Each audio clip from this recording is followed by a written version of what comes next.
Hello दोस्तों, स्वागत है आप सभी का हमारे YouTube channel computer facts RBL में। आज हम स्टार्ट कर रहे हैं कि आपके जो सामान्य जागरूकता के 25 क्वेश्चंस पूछे जा रहे हैं, तो 25 क्वेश्चंस की हम सीरीज़ लेके आए हैं। तो चलिए स्टार्ट करते हैं वीडियो को। तो एम्पियर का मात्रक क्या है? एम्पियर का मात्रक क्या है? तो एम्पियर का जो मात्रक होता है वो क्या होता है? विद्युत धारा होता है। क्या होता है? विद्युत धारा। इसका राइट आंसर हो जाएगा। अगला क्वेश्चन देखते हैं कि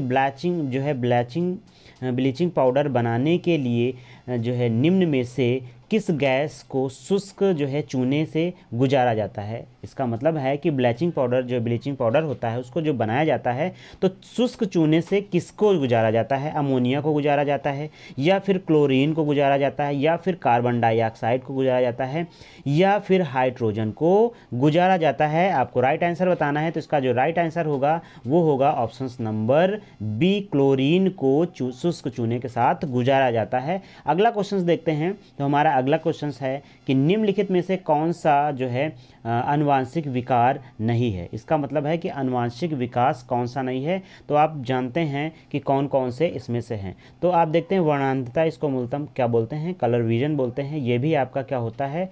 और आपका अतिरक्त स्राव जो रोग होता है वो भी होता है आपका। फिर जो है अरंजकता भी होता है आपका। लेकिन आपका क्या होता है?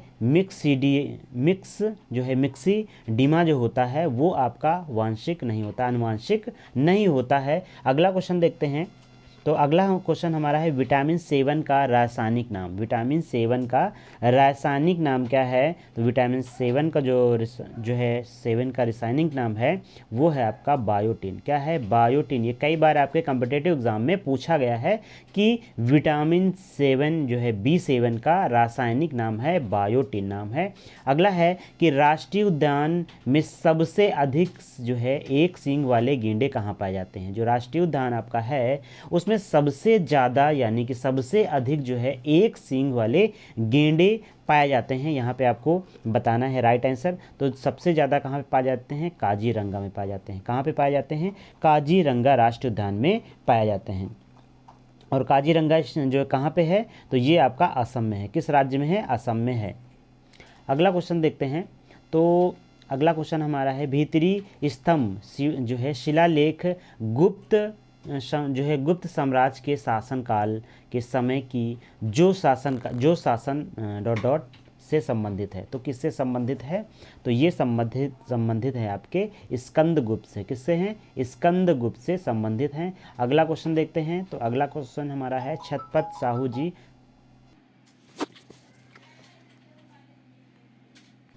अगला क्वेश्चन देखते हैं। तो अगला क्वेश्चन हमारा है छत्रपति शिवाजी जो है मराठा घराने से संबंधित हैं। छत्रपति जो है शिवाजी है किस घराने से संबंधित हैं? तो वो भोसले जो है घराने से संबंधित हैं। अगला क्वेश्चन देखते हैं। तो अगला क्वेश्चन हमारा है भगत सिंह और उनके मित्रों को किस मामले में गिरफ्तार किया गया था? भगत सिंह और उनके मित्रों को किस मामले में गिरफ्तार किया गया था? तो ये जो बम कांड हुआ था उसी में इनको क्या किया गया था? गिरफ्तार किया गया था। तो यहाँ पे लिखा हुआ जो है सेंट्रल असेंबली बम कांड में इनको क्या किया गया था? गिरफ्तार किया गया था। इसलिए ऑप्शन नंबर आपका ए हो जाएगा। क्वेश्चंस को जल्दी करवाने की कोशिश करेंगे क्योंकि हमारे पास टाइम कम है, आपके पास भी टाइम कम है। तो कम समय में हम ज़्यादा से ज़्यादा क्वेश्चंस करने की कोशिश करेंगे। अगला क्वेश्चन देखते हैं। तो अंग्रेजों ने सूरत में अपनी पहली फैक्ट्री किसकी अनुमति से स्थापित की? जो अंग्रेज थे उन्होंने सूरत में अपनी पहली फैक्ट्री किसके अनुमति के द्वारा उन्होंने स्थापित की थी? तो सबसे पहले अगर हम बात करें तो मुगल वंश ने ही की थी। और मुगल वंश में कौन थे? तो वो जहांगीर थे। जहांगीर की अनुमति से ही अंग्रेजों ने सूरत में फैक्ट्री जो है विकसित की थी, फैक्ट्री डाली थी। अगला क्वेश्चन देखते हैं। तो अगला क्वेश्चन हमारा है कि भारत में कथक नृत्य की जो है एक जो है शास्त्रज्ञ है। तो ये किसका है? तो जो 60 नंबर है उसका जो है राइट आंसर क्या हो जाएगा? तो उसका हो जाएगा पंडित बिरजू महाराज। ये तो बहुत इंपॉर्टेंट है, ये कई बार आपके क्वेश्चंस पेपर में पूछा गया है। तो अगला क्वेश्चन देखते हैं। मौद्रिक नीति जो है आपकी समिति यानी कि MPC के पदेन अध्यक्ष जो है कौन होते हैं? तो ये भी आपके लिए बहुत इंपॉर्टेंट क्वेश्चंस है। तो ये आपके क्या होते हैं? भारतीय रिजर्व बैंक के गवर्नर होते हैं। कौन होते हैं? भारतीय रिजर्व बैंक के गवर्नर होते हैं। अगला क्वेश्चन देखते हैं, तो हमारा अगला क्वेश्चन है कि विभिन्न बाजारों में कीमतों या प्रति लाभ में अंतर से लाभ लेने को कहा जाता है। तो क्या कहा जाता है आपको जो है यहाँ पे बताना है। तो ऑप्शन नंबर जो आपका डी हो जाएगा वो हो जाएगा, इसका राइट आंसर हो जाएगा। अंतर विपीड़न जो है इसका राइट आंसर हो जाएगा। अगला क्वेश्चन देखते हैं, एम एस स्वामीनाथन जो है वो किसके जनक हैं? एम एस स्वामीनाथन जो हैं वो किसके जनक हैं? तो भारतीय हरिश्चंद्र के, भारत में हरित क्रांति के जनक है। कौन है? हरित क्रांति के जनक हैं। अगर हम बात करते हैं श्वेत क्रांति के, तो आपको पता ही है कि श्वेत क्रांति के कौन है जनक। अगला क्वेश्चन देखते हैं, तो अगला क्वेश्चन हमारा है निम्नलिखित अफ्रीकी देशों में से कौन सा देश क्षेत्रफल के मामले में सबसे बड़ा है? अफ्रीकी देशों में सबसे क्षेत्रफल में कौन सा बड़ा है? तो आपका अल्जीरिया जो है वो सबसे बड़ा है। क्षेत्रफल में कौन सा है? अल्जीरिया जो है वो सबसे बड़ा है। अगला क्वेश्चन देखते हैं, तो अगला हमारा क्वेश्चन है कि विश्व की सबसे गहरी झील कौन सी है? विश्व की सबसे गहरी झील है तो आपकी बैकाल जो है विश्व की सबसे गहरी झील है। बैकाल जो है वो सबसे गहरी झील है। अगला क्वेश्चन देखते हैं, तो अगला क्वेश्चन हमारा है भारत में हाल ही में किस ज्वालामुखी में विस्फोट हुआ है? हाल ही में भारत में किस ज्वालामुखी में विस्फोट हुआ था? तो वो विस्फोट जो हुआ है वो हुआ है बैरन द्वीप में। किस द्वीप में हुआ है? बैरन द्वीप में हुआ है। अगला क्वेश्चन है कलपक्कनम में जो है स्थित है, क्या स्थित है? तो परमाणु ऊर्जा जो है केंद्र जो है यहाँ पे जो है स्थित है। अगला क्वेश्चन देखते हैं, 2001 से 2011 में किस राज्य ने नकारात्मक जनसंख्या जो है वृद्धि दर्ज की? इसका मतलब है कि नकारात्मक का मतलब है जनसंख्या की जो दर है वो यहाँ पे घटी है।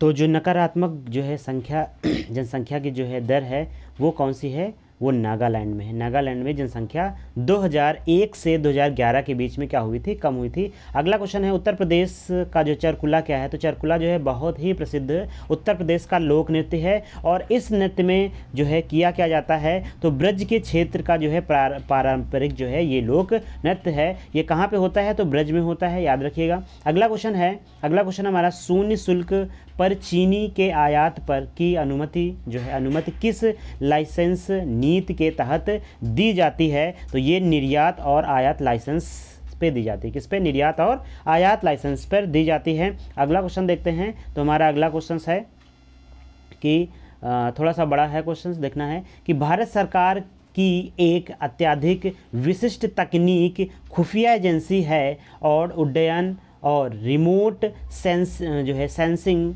डेटा इकोनॉमिक और प्रोसेसिंग, साइबर सुरक्षा जो है, क्रिप्टोग्राफी सिस्टम आदि में प्रौद्योगिकी क्षमताओं को विकसित करता है। तो कौन विकसित करता है? तो इसमें जो विकसित करता है वो है आपका राष्ट्रीय तकनीक अनुसंधान संस्थान। कौन है? राष्ट्रीय तकनीक अनुसंधान संस्थान। अगला क्वेश्चन देखते हैं, तो अगला हमारा है कि भारतीय संविधान में इस समय कितनी अनुसूचियां हैं? इस समय कितनी अनुसूचियां हैं? तो आपको बताना है कितनी अनुसूचियां हैं। तो देखिए जो आपकी अनुसूचियां हैं वो 26 जनवरी 1950 को जो है ये लागू हुई थी। पहले आपकी कितनी थी? आपके अनुच्छेद 395 थे और 8 अनुसूचियां थी तथा 22 जो है इसमें भाग थे। लेकिन आज के समय में जो आपकी अनुसूचियां हैं वो कितनी हो गई हैं? तो वो आपकी 12 अनुसूचियां हैं। कितनी हैं? इस समय में आपकी 12 अनुसूचियां हैं। अगला क्वेश्चन है,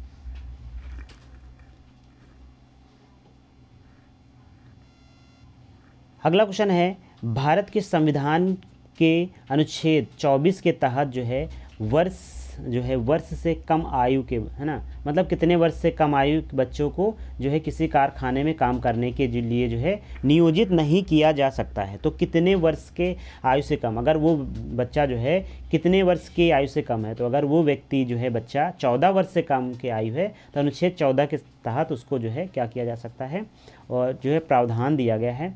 अगला क्वेश्चन है कि सरकार को जनता का पैसा खर्च करने का अधिकार कौन देता है? सरकार को जनता का पैसा खर्च करने का जो आदेश है वो कौन देता है? तो वो संसद देती है। कौन देती है? संसद देती है। अगला क्वेश्चन देखते हैं। तो अगला क्वेश्चन हमारा है कि भारतीय संविधान का कौन सा अनुच्छेद उच्चतम न्यायालय की स्थापना करता है? बहुत इंपॉर्टेंट है ये क्वेश्चन, कई बार आपके एग्जाम में पूछा गया है कि भारतीय संविधान का कौन सा अनुच्छेद उच्चतम न्यायालय की स्थापना करता है? तो जो आपका 75 नंबर है उसका ऑप्शन हो जाएगा 1 to 4। 1 to 4 का मतलब है 124 अनुच्छेद ऐसा है जो भारतीय संविधान में जो है उच्चतम न्यायालय की जो है स्थापना करता है।